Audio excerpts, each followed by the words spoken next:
afternoon and welcome to an Ohio State offensive coordinator update edition of the OHIO podcast. Do us a big favor, smash that like button, make sure you're subscribed to the channel, ring the bell every time you get notified. Hey, let us know what you think about what we think down in the comment section below. Thank you so much to all of you who subscribed to the channel yesterday. Was a massive day again for us here at the OHIO podcast. We appreciate all of you. We also appreciate all you haters. You help make us better as well. So Ryan Day is going to have to find himself a solution for offensive coordinator now that Brian Hartline is going to be the new head coach down in USF and Tampa, South Florida Bulls. Obviously, they have a contingency plan for the playoffs. Brian Hartline is going to be doing both jobs under the guidance of Ryan Day. But at some point, Ryan Day is going to have to find somebody to call plays if it's not going to be himself, which he has reportedly stated multiple times. He understands the importance of him being the CEO of this program and not the play caller. So, that being said, I started to do some digging. I've made some phone calls. I've had some conversations, including some with our insider Buck Vader over on our Patreon channel. And I saw this picture, and I had to share this picture because I thought this was incredibly interesting. And then it dawned on me some of the things Ryan Day has said about this assistant coach, position coach, and I want to just discuss that and then possibly lay out some names for you all. So that's Keenan Bailey over the right shoulder of Ryan Day. You'll notice that Ryan Day has the play sheet in his hand as he's watching the field. Keenan Bailey obviously holding a smaller play sheet, probably more specific to his wide receiver, or excuse me, to his tight ends, maybe also for the wide receivers, possibly. And looking on intently and listening in on the play call that Brian Hartline is giving from up in the booth, and learning, no doubt, learning and hearing and seeing. Now, I'm not ignorant. I know position coaches do this. I'm not trying to I'm not trying to make up some kind of thing here that says Keenan Bailey was in training in Indianapolis or something like that. I know that position coaches can listen in on the plays, and they have their play sheets for their uh, for their for their rooms as well. I'm not ignorant to that fact, but I did start thinking after I saw this picture about some of the things Ryan Day has said about Keenan Bailey, and let me share those with you real quick. Let's read a few of them. These are quotes from Ryan Day on Keenan Bailey. This was at last time Bailey got promoted.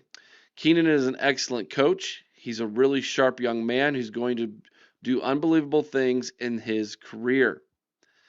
Last year, during the national championship celebration in the Horseshoe, when speaking about Keenan, he said probably the most unsung hero on our staff, the hardest worker in the building. He called him the unsung hero. That's interesting. Hardest worker.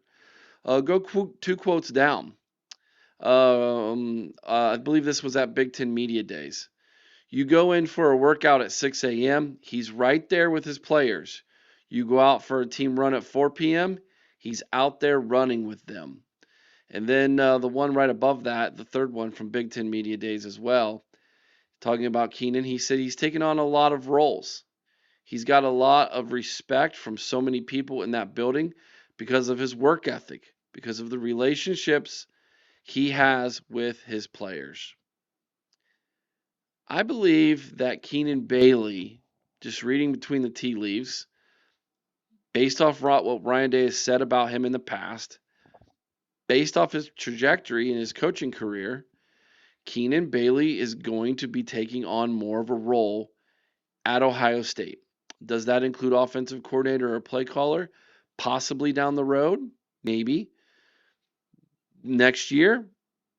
I don't know. I don't think so, but I wouldn't put it out of the question.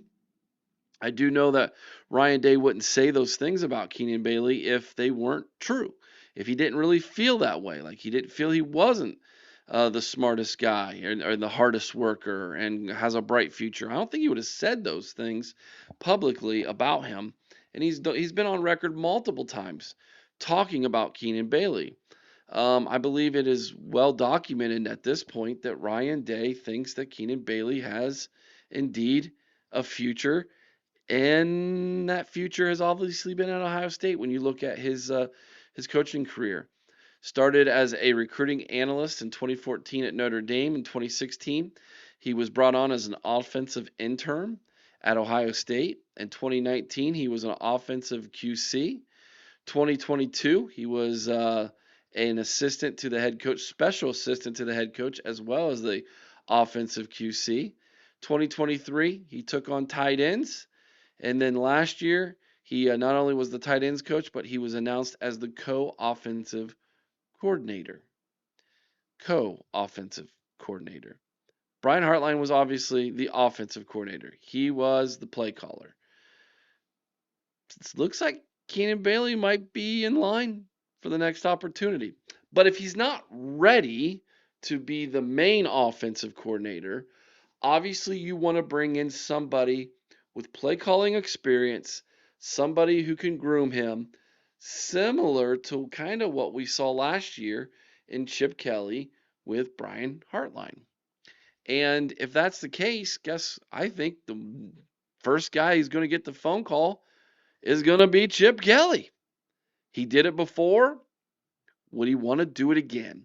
That's the question here. Bobby Carpenter's on record of saying he's not sure that Chip Kelly even would want to come back to the college game. Um, I tend to think that Bobby Carpenter's comments hold a lot of weight um, based on how well connected he is to the program. And so when he speaks, I listen. But I still think that that phone call is made. Obviously, Ryan Day and Chip Kelly are friends. When it was announced that Brian Hartline was going to be leaving the program to take over the head coaching job in Tampa at USF, one of the media members asked Ryan Day if he had contacted Chip Kelly, who had been released from his position as OC at the Raiders. And Ryan Day told him that no, they had not had any of those conversations. Doesn't mean that those conversations aren't forthcoming. So we will see. I think that that's definitely a phone call Ryan Day would make. Obviously, he's familiar with Chip Kelly. He's comfortable with Chip Kelly. I think he would bring him back with open arms and in the same kind of role that he was before. Play caller, um, maybe even helping out with the quarterbacks, maybe tight ends. I don't know. Groom Keenan Bailey. If that were the case, I think Keenan can take on the tight end wide receiver role. And I think, given all the names I'm about to mention here, that would probably be what Keenan would do. Remain as the co-offensive coordinator, OC in training, and he would take on both the wide receiver room and tight end room with the assistance of the OC.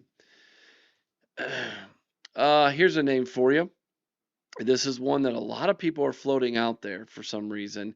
But this is Brian Daboll, the former New York Giants head coach. What was interesting about him, other than the fact that he spent a ton of time in New England and won 5 Super Bowl championships there on that staff, obviously comfortable and familiar with Matt Patricia, right? But in 2017, he was the offensive coordinator and play caller at Alabama. And so Nick Saban obviously had him for a year and had success with him for a year.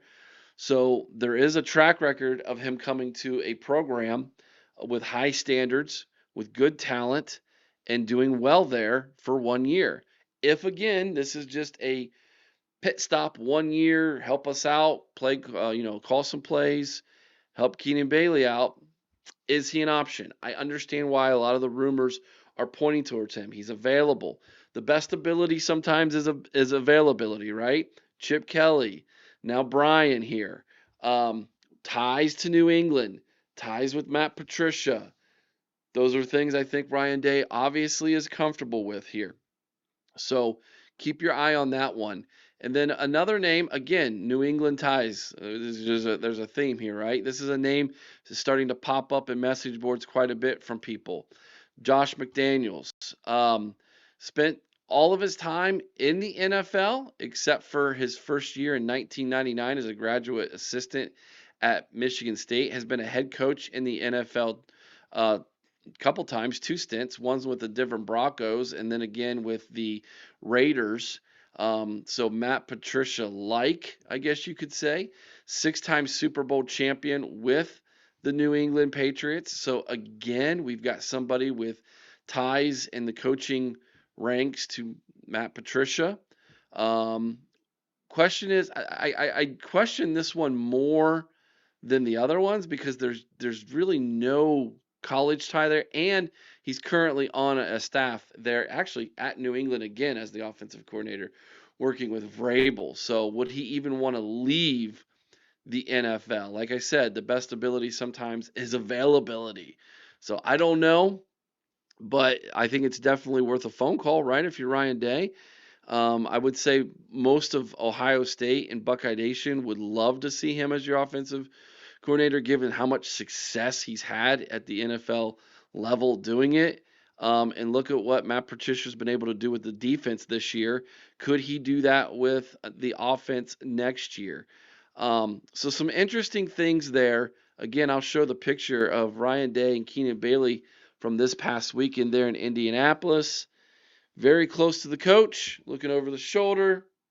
It's just a photograph. But look at this photograph. Every time I do, it makes me wonder, not laugh. I can't help but think about it. What's in the future for Keenan Bailey?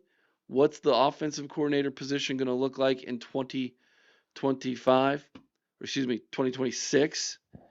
Let me know what you think down in the comment section below. Do you think it's going to be one of these guys? Would you like to see one of these veterans get hired um, to train Bailey, if that's going to be the plan here? If so, which one?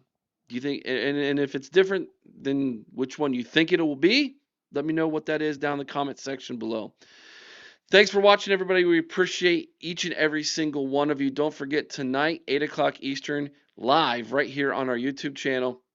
It will be the Buckeye Lounge with the Wolverine Slayer herself, TG, the Schrock star, Sean Schrock.